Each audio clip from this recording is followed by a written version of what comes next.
спаррингке қосады. Қыздарының әдіс тәсілдері кемеліне жетті деп ойлаған сәтте, інісінің баласымен болған жаттығу оны жерге қаратты. Олардың ұлға қарсылық көрсетуге күштері жетпейді. Ал күнделікті ауыр жаттығулар тек шыдамдылықта ғана шындаған екен. Сондықтан ол қыздарының тамақтануын жақсартуды ұйғарады. Ол құс фабрикасының иесіне барып, қыздарының болашақта күрес чемпионы болатынын айтып, бағасы 120 рупий тұратын тауықты 15 рупийға сатуын сұрады. Ал адамдар қыздардың осы тауық етімен өскенін білгенде, фабриканың клиенттері көбейетінін айтады. Иесі бұл қисынды сөзге сеніп келіседі. Алайда ол бұл істің өміріндегі ең тиімді инвестиция болатынын білген жоқ. Содан бері қыздар күн сайын жаңа піскен тауық етін жеп, күрес қабілеттері күннен күнге өсе бастады. Қыздарының алға әрі алысқа тезірек ұмтылуы үшін, әкесі олардың ұзын шаштарын бір жола қиып тастайды. Бұл олардың тек жаттығуға зейін қоюына көмектесуі керек еді. Бірақ бұл әрекет ауыл тұрғындарының келемежіне айналды. Жасөспірімдік шақтың мінезімен әкенің қаталдығы қақтырысып, екі қыз қарсылық көрсетуді шешеді. Олар әкесінің оятқышын кейінге жылжытып,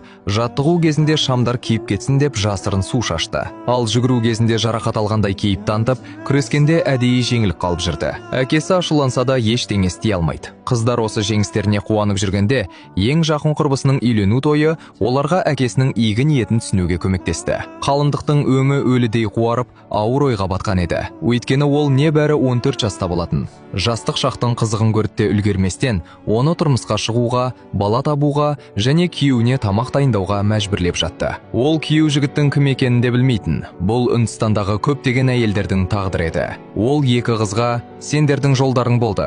Ең құрғанда әкелерін сендерді ойлайды» дейді. Бұны естіген қыздар жылап жіберді. Олар ақыры әкелерінің ізгі ниетін түсінеді.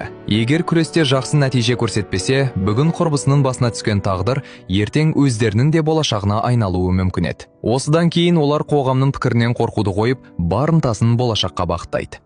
Фильмнің атауы «Дангал».